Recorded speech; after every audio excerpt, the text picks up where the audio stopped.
উপস্থিতি দর্শক, আমরা হাইকোর্ট এলাকায় দেখতে পাচ্ছি শিক্ষা ভবনের সামনে সচিবালয়ের পাশের রাস্তা এবং যেদিকে সুপ্রিম কোর্ট এবং সামনে পররাষ্ট্র মন্ত্রণালয়, আমরা দেখতে পাচ্ছি সেনাবাহিনী তারা চৌকস অবস্থায়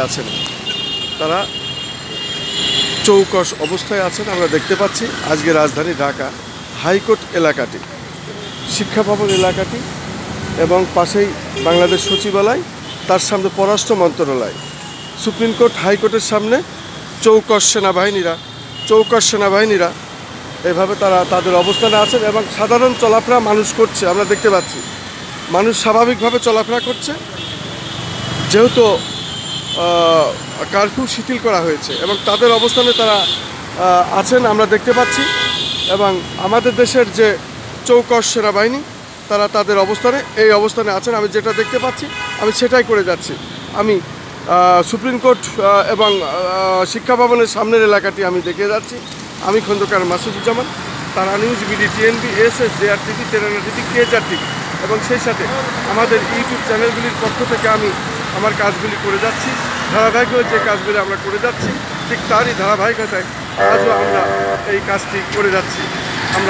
আমাদের দেশের সেনাবাহিনীরা বিশেষ করে জাতিসংঘে অত্যন্ত সুনাম অর্জন করেছেন এবং সেই সুনাম অর্জনের সাথেই তারা রাজধানী ঢাকায় আজকে আমরা দেখতে পাচ্ছি বেশ কিছুদিন হলো যেহেতু সেনা নেমেছে এবং তাদের চৌকস বাহিনী দিয়ে তারা রাজধানী ঢাকা সহ সারা বাংলাদেশ এইভাবেই তারা নিয়ন্ত্রণ করছেন এবং রাজধানী ঢাকার অবস্থান এখন স্বাভাবিক জীবনযাত্রায় ফিরে এসেছে। আমরা দেখতে পাচ্ছি সাধারণ মানুষ চলাফেরা করছে এবং প্রত্যেকটি গাড়ি এখন চলাফেরা করছে। আমরা দেখতে পাচ্ছি রাজধানী ঢাকার অবস্থা ক্রমেই স্বাভাবিক হয়ে এসেছে।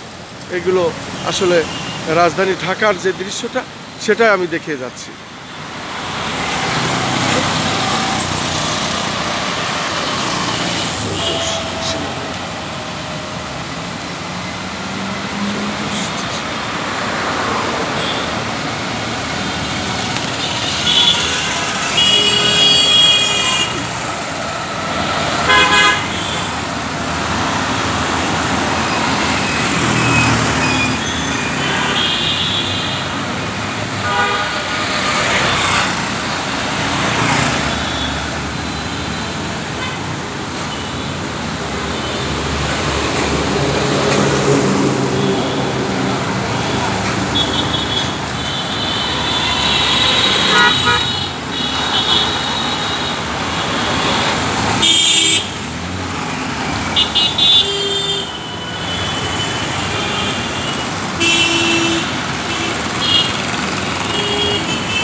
আমি রাজধানী ঢাকা সকাল থেকে আজকের যে চিত্রটি সেটা আমি ধারণ করলাম।